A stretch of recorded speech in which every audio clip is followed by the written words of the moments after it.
Merci pour cette grâce que tu nous donnes. Toi qui es saint, avec des pécheurs que nous sommes, tu nous as lavés, purifiés. Tu nous as donné la grâce de te louer, de t'écouter. Oh Père, que ton nom soit béni. Je remets, Seigneur, ce moment de te réjouir. Conduis-nous par ton esprit. Au nom de Jésus, nous avons prié. Amen. Amen. Amen. Soyez bénis. Asseyez-vous. J'ai un programme dans mon cœur que je faisais vraiment au pays. Et ce programme, j'ai voulu qu'on le fasse ici, les premiers dimanches du mois. C'est pour prier. Prier sur notre vie, prier sur notre foyer, prier pour notre boulot, prier pour notre santé, prier pour détruire les plans de l'ennemi sur notre vie. Tous les premiers dimanches du mois. Ça peut aller? Amen. Vous voulez ça? Amen. Que Dieu vous bénisse. Donc ce matin, nous allons ouvrir nos Bibles dans 2 Rois 6, 25e au 27e verset, 28e au 29e verset. Et un autre ouvre 2 Rois 7, verset 1 à 9. C'est sur ça que je voudrais nous entretenir et passer par là pour prier. 2 Rois 6, 25 à 27, qui dit: il y eut une grande famine dans Samarie, et il la serrait tellement qu'une tête d'âne valait 80 cycles d'argent, et le quart d'un cab de fiente de pigeon, 5 cycles d'argent. Et comme le roi passait sur la muraille, une femme lui cria: sauve-moi, ô roi, mon Seigneur. Il répondit: si l'Éternel ne te sauve pas, avec quoi te sauverai-je? Avec le produit de l'herbe ou du pressoir? Verset 28. Et le roi lui dit: qu'as-tu? Elle répondit: cette femme-là m'a dit, donne ton fils, nous le mangerons aujourd'hui, et demain nous mangerons mon fils. 29. Nous avons fait cuire mon fils et nous l'avons mangé. Et le jour suivant, je lui ai dit, donne ton fils et nous le mangerons. Mais elle a caché son fils. 2 Rois 7, versets 1 à 9. Élisée dit, écoutez la parole de l'Éternel, ainsi parle l'Éternel. Demain à cette heure, on aura une mesure de fleur de farine pour 1 cycle et 2 mesures d'orge pour 1 cycle à la porte de Samarie. L'officier sur la main duquel s'appuyait le roi répondit à l'homme de Dieu: quand l'Éternel ferait des fenêtres au ciel, pareille chose arriverait-elle? Et Élisée dit: tu le verras de tes yeux, mais tu n'en mangeras point. Il y avait là, à l'entrée de la porte, 4 lépreux qui se dirent l'un à l'autre: quoi, resterons-nous ici jusqu'à ce que nous mourions? Si nous songeons à entrer dans la ville, la famine est dans la ville, et nous y mourrons. Et si nous restons ici, nous mourrons également. Alors, Et allons nous jeter dans le camp des Syriens. S'ils nous laissent vivre, nous vivrons. Et s'ils nous font mourir, nous mourrons. Il partit donc au crépuscule pour se rendre au camp des Syriens. Et lorsqu'il fut arrivé à l'entrée du camp des Syriens, voici, il n'y avait personne. Le Seigneur avait fait entendre dans le camp des Syriens un bruit de chars et un bruit de chevaux, le bruit d'une grande armée. Et ils s'étaient dit l'un à l'autre, voici, le roi d'Israël a pris à sa solde, contre nous les rois des Hétiens et les rois des Égyptiens pour venir nous attaquer. Et ils se levèrent et prirent la fuite au crépuscule, abandonnant leurs tentes, leurs chevaux et leurs ânes, le camp tel qu'il était, et ils s'enfuirent pour sauver leur vie. Le 8. Les lépreux, étant arrivés à l'entrée du camp, pénétrèrent dans une tente, mangeaient et burent, et en emportèrent de l'argent, de l'or et des vêtements qu'ils allaient cacher. Ils revinrent, pénétrèrent dans une autre tente et en emportèrent des objets qu'ils avaient cachés. Puis ils se disent l'un à l'autre, nous n'agissons pas bien. Cette journée est une journée de bonnes nouvelles. Si nous gardons le silence et si nous attendons jusqu'à la lumière du jour, le châtiment nous atteindra.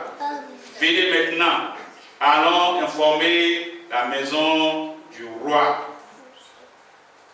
Je vais continuer un peu. On continue un peu. Il partit et ils appelaient les gardes de la porte de la ville, auxquels ils firent ce rapport.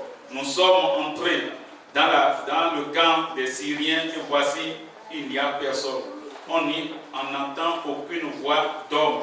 Il n'y a que des chevaux attachés et des ânes attachés. Et les tentes comme elles étaient. Les gardes de la porte crièrent et ils transmirent ce rapport à l'intérieur de la maison du roi. Le roi se leva de nuit et il dit à ses serviteurs, je veux vous communiquer ce que nous font les Syriens. Comme ils savaient que nous sommes affamés, ils ont quitté le camp pour se cacher dans des champs. Et ils se sont dit, quand ils sortiront de la ville, nous les saisirons vivants et nous entrerons dans la ville. L'un des serviteurs du roi répondit, que l'on prenne 5 des chevaux qui restent encore dans la ville. Ils sont comme toute la multitude d'Israël qui y est restée.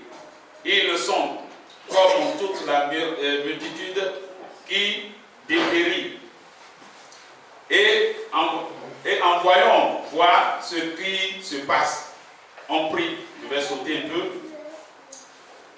Le peuple sortit et pilla le camp des Syriens et l'on eut une mesure, le verset 16, une mesure de fleurs de farine pour un cycle et 2 mesures d'or pour un cycle, selon la parole de l'Éternel.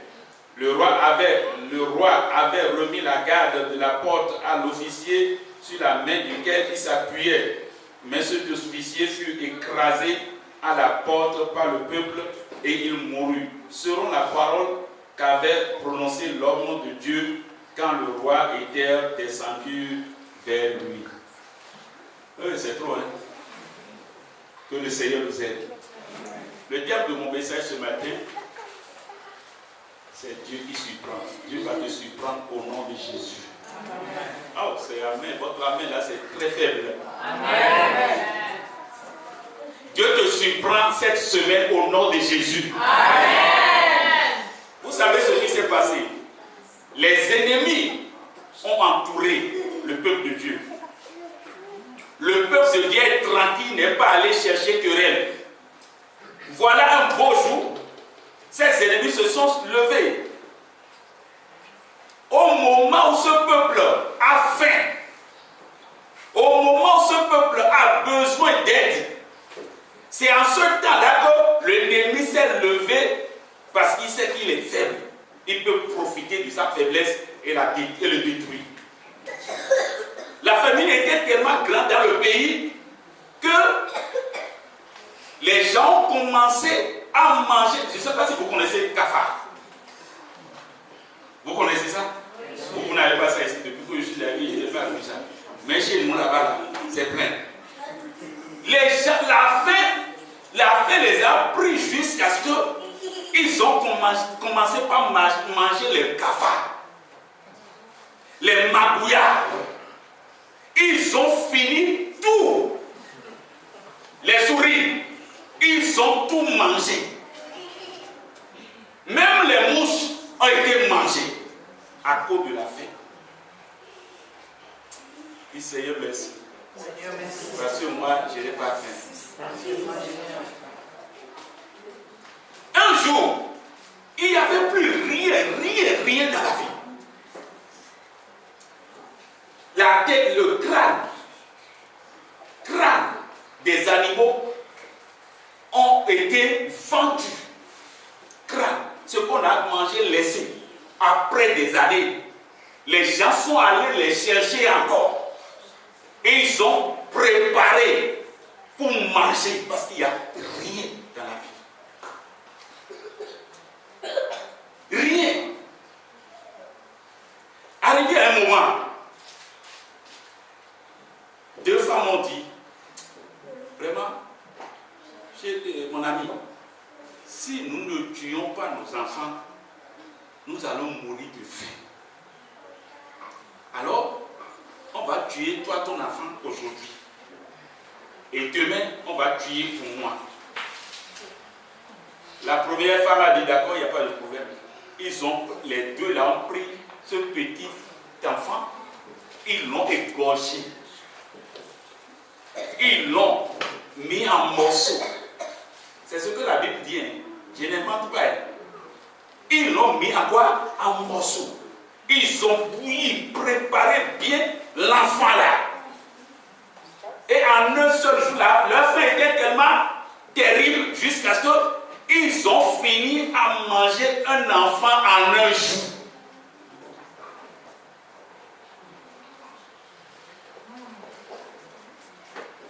Du matin au soir, c'est fini. L'enfant là, c'est fini.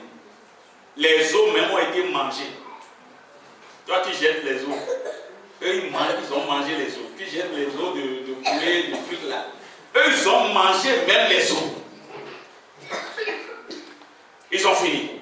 Le lendemain, la faim est venue encore. Est-ce que manger viande seul peut vous suffire? Il faut quelque chose pour l'accompagner. Il n'y avait rien pour l'accompagner. Donc, il faut manger ça à la couille. La tête qui a été dévorée. Le cou dévoré, la poitrine dévorée, les bras, les pieds dévorés. Ils ont tout mangé.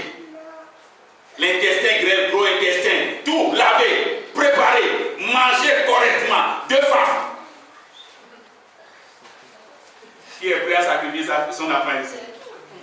Qui peut manger? Les gens de la faim les ont attrapés.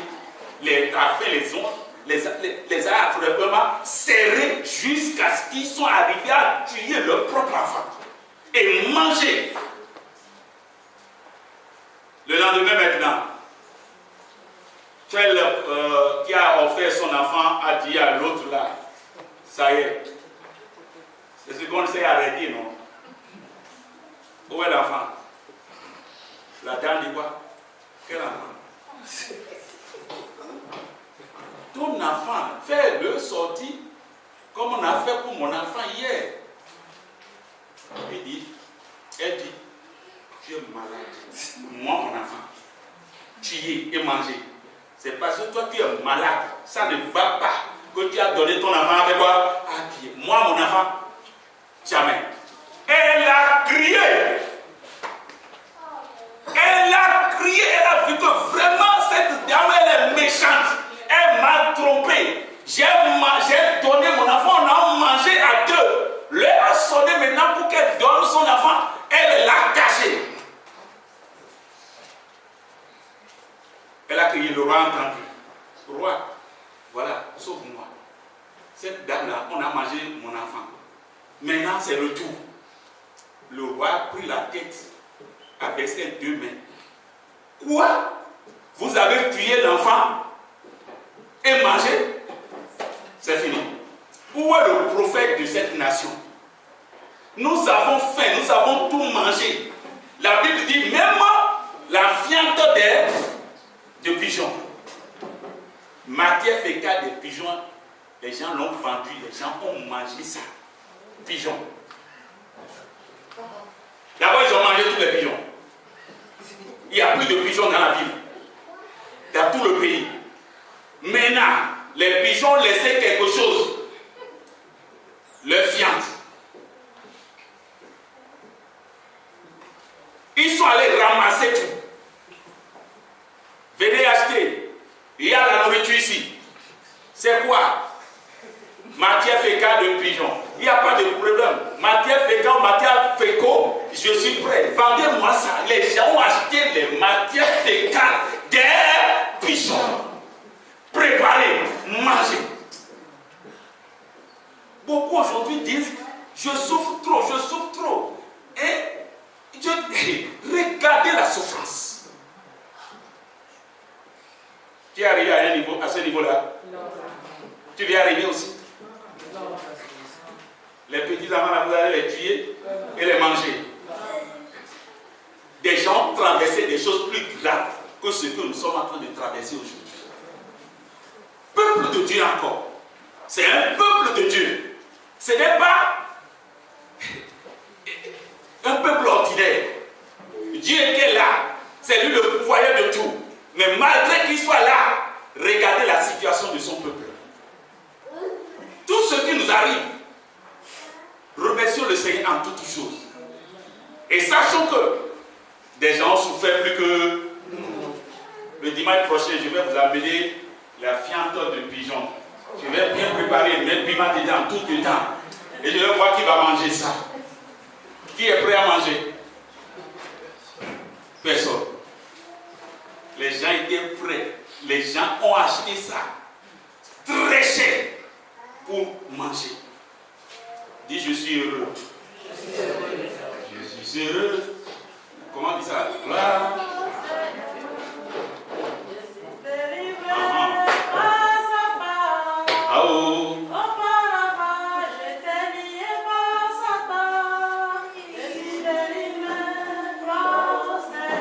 Amen.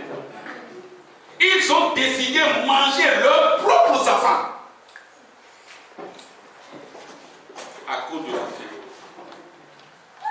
Les gens passaient au niveau supérieur dans leur souffrance.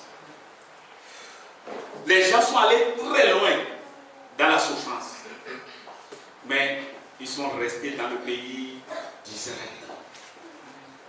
Ils ne sont pas sortis. L'heure a sonné. Le roi est allé chercher l'homme de Dieu. Il a envoyé commission pour qu'on décapite l'homme de Dieu. Vous voyez, quand les problèmes arrivent dans la maison de Dieu, on attaque qui? Répondez, vous saviez ça, non? Vous faites ça aussi, non? On attaque qui? L'homme de Dieu. Le roi s'est levé directement, c'est pour décapiter l'homme de Dieu. Qu'est-ce que l'homme de Dieu a fait dans cette affaire? C'est lui qui a créé la faim. C'est lui qui a ordonné qu'on tue les enfants. Non. Mais directement, ils sont allés. Arrivés là-bas maintenant, l'homme de Dieu se lève et dit, demain. Demain, dis demain. Dieu fera quelque chose dans ma vie demain. Lève-toi et dis ça correctement. Dieu fera quelque chose dans ma vie demain. Alléluia. Ah, demain. Demain, vous aurez la nourriture. Vous allez manger. Vous allez manger jusqu'à ce que la nourriture va sortir de vos narines. Il y a l'officier qui est là, le soldat, qui dit, écoute-moi, homme de Dieu, nous sommes venus pour te décapiter. Ce que toi tu dis là, même si le ciel, même si Dieu ouvre les fenêtres du ciel, est-ce que la nourriture peut venir comme ça dans ce pays? Tu mens. L'homme de Dieu dit, moi je mens. Tu verras ça de tes propres yeux, mais tu ne vas pas manger. Il n'a pas cru à la parole. Les gens là, les lépreux, dans la même nuit, ils ont reçu de Dieu. Quelque chose est venu dans leur cœur. Ils sont dit, ils sont quatre. Si nous allons dans le pays, parce qu'en hébreu, en Israël, quand quelqu'un est lépreux, on le fait sortir de la ville. Donc il reste dehors. C'est là où ils étaient quand l'inspiration leur est arrivée. Ils ont réfléchi. Mon frère, il faut réfléchir aussi. Dieu nous a donné le cerveau pour faire quoi? Pour réfléchir. Réfléchis, tu vas réussir. Réfléchis, tu vas abandonner ce péché. Réfléchis, tu vas aller très loin avec le Seigneur. Ils ont réfléchi. Si nous allons dans cette ville, la fin est là. La fin va nous tuer. Si nous restons ici, nous allons mourir. Allons dans le camp des ennemis. Si nous laisse la vie, nous allons rester. Mais si ne nous laisse pas la vie, nous n'allons pas. C'est fini. Nous allons mourir, il n'y a pas de problème. Allons. Et au moment où ils sont en train de partir, quand ils posent leur pas, ça tombe dans le camp de l'ennemi. L'ennemi entend un bruit beau. Le pied, une fois par terre comme ça tombe beau. 4 pieds. Les 4 pieds, ça tombe 4 fois. Les ennemis ont dit quoi? Ça là, je ne peux pas attendre. Le chef de l'armée a dit, mes amis, moi je cours, je vais fuir pour sauver ma vie. Ah, si toi tu cours, non, chef de l'armée va courir. Et le caporal chef ou bien l'adjudant chef, lui il va faire quoi? La Bible dit, je frapperai le berger et les brebis vont faire quoi? Vont disperser. Le chef a commencé par courir. Il n'a même pas le temps d'aller chercher un cheval. Il a couru à pied. Et toute l'armée a commencé par courir. Tout le monde, tous les soldats, tous ceux qui sont arrivés pour attaquer Israël, ils ont fui tous. Il y a un Dieu. Dis, j'ai un Dieu qui combat pour moi. Il va combattre tes ennemis au nom de Jésus. Alléluia. Nous avons un Dieu. Nous avons un Dieu qui nous vient. Son nom est le Dieu tout-puissant. C'est le même hier, aujourd'hui. Son nom est le Dieu tout-puissant. Il est le même hier, aujourd'hui. Prie alléluia. Dieu a combattu pour son peuple. Dieu va combattre à ta place. N'aie pas peur. Tu n'as pas besoin d'avoir la peur. Non, le Seigneur est dans ton combat. Le Seigneur est avec toi. Il dit, ne crains rien. Je suis avec toi. Ne promets pas des regards inquiets. Car je suis ton Dieu. Dieu est ton Dieu. Le Dieu d'Israël, de Jacob, est ton Dieu. Ne crains rien. Les ennemis sont partis. Les lépreux sont arrivés dans le camp. Le camp vraiment est tranquille. Des richesses. Comme des richesses. Des chevaux, des brebis. Beaucoup. Ils ont amené beaucoup. Et au moment, les gars là ont vu, ils ont mangé. Parce qu'ils ont fait depuis des mois. Ils ont mangé. Mais ils ont réfléchi après. Ce que nous sommes en train de faire, ce n'est pas bon. Mon frère, il faut réfléchir aussi. Ce que tu fais, est-ce que c'est bon? Cette église, je vous assure, le propriétaire m'a appelé déjà aujourd'hui. n'a pas, comment on l'appelle, le loyer à payer depuis le 5. Aujourd'hui, j'ai vu son portable, son numéro en train de sonner. Il cherche quoi? Oh, réponds-moi. Si nous connaissons Dieu, si nous savons ce que Dieu nous a fait, nous allons aider son travail. Nous allons faire tout pour que son travail marche. Les gens ont mangé de matière fécale. Toi, tu ne manges pas de matière fécale. Malgré ça, ils ont construit la maison de l'Éternel. Quand Dieu les a bénis, mon frère, tu es dans une bonne position pour soutenir cette église. Mais tu ne veux pas le faire. Beaucoup ne veulent pas le faire. Les responsables ne veulent pas le faire. Les choristes ne veulent pas le faire. Les chrétiens, les fidèles aussi ne veulent pas le faire. Regardez-nous tous. Il y a des gens qui n'ont jamais déposé un franc dans cette affaire. Un franc. Les plombs pensés, ce que nous faisons, ce n'est pas bon. Toi aussi, pense. Ce que tu fais, est-ce que c'est bon? Là où tu viens louer le Seigneur, pourquoi ne pas soutenir? Pourquoi ne pas aider ce travail à évoluer? Ils ont dit, mais il faut que le peuple mange aussi. Ils sont allés les chercher. Et quand ils sont venus, ils venaient. Les soldats ont dit, venez, venez, venez. Nous vous cherchons avant. Vous savez, s'ils sont arrivés à manger la viande du pigeon, s'ils sont arrivés à manger les enfants, ces lépreux-là, qu'est-ce qu'ils vont faire de ces lépreux-là? Ils vont enlever les trucs, les doigts gâtés là, les pieds gâtés, les oreilles gâtées, et les mettre sur le feu, préparer bien, déguster bien. Venez, venez, venez, nous vous cherchons avant. Nous avons faim, mais vous là, nous allons vous tuer. Non, ils ont dit non, ne nous tuez pas. C'est qu'on a eu une bonne nouvelle pour vous. La bonne nouvelle, c'est qu'il y a la nourriture là-bas. Venons. Ils sont partis. Le peuple d'Israël, selon la parole de Dieu, a été visité par le Seigneur.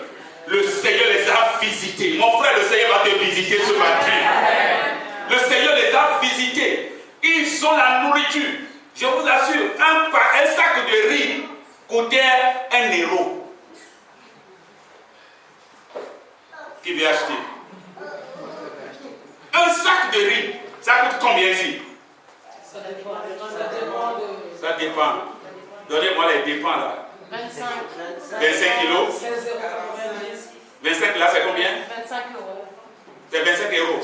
25 euros. 45 euros, 25 euros. Regardez, si c'est revenu à 5 euros, combien de sacs tu vas prendre? 5. Si ça revient à 1 euro, tu vas prendre combien? 10. 10 seulement. 20 seulement. 1 euro. Les gens vont passer de l'argent pour faire quoi? Quelqu'un passe-moi de l'argent. Je vais aller acheter du riz. C'est 1 euro. Pardon, passe-moi 100 euros. Les gens vont chercher à passer 200 euros pour aller acheter. Quand le peuple de Dieu a des problèmes, quand l'église de Dieu aujourd'hui a des problèmes, qu'est-ce que tu penses? Tu veux nous laisser faire? Ils n'ont qu'à faire, non? Ils n'ont qu'à faire. Le secours nous viendra de l'Éternel. Amen. Le secours, quand tu ne veux pas faire, le Seigneur viendra aider son peuple. Dieu les a visités, Dieu va nous visiter aussi. Amen. Mon frère, soyons d'un même accord, d'un même esprit. Comme le frère Jocelyn l'a dit maintenant, pensons. J'ai calculé ce que vous avez payé depuis. Ça fait 120 quelques 1000 euros en lait. Supposons si on avait pris un engagement, on aurait déjà payé combien? 120 quelques 1000 euros déjà. Réfléchissons, nous allons rester toujours dans ça là. On va rester toujours comme ça? Non. Les lépreux réfléchissent. Toi aussi, il faut réfléchir. Le dimanche prochain, réfléchis. Apporte quelque chose pour l'avancement de cette mission. Une bonne idée, un soutien, un engagement sérieux avec le Seigneur. Et l'Éternel va t'élever au nom de Jésus. Amen. Tu ne mourras pas, tu vivras. Amen. Dieu fera de grandes choses dans ta vie. Amen. Au nom de Jésus. Amen. Ils ont mangé.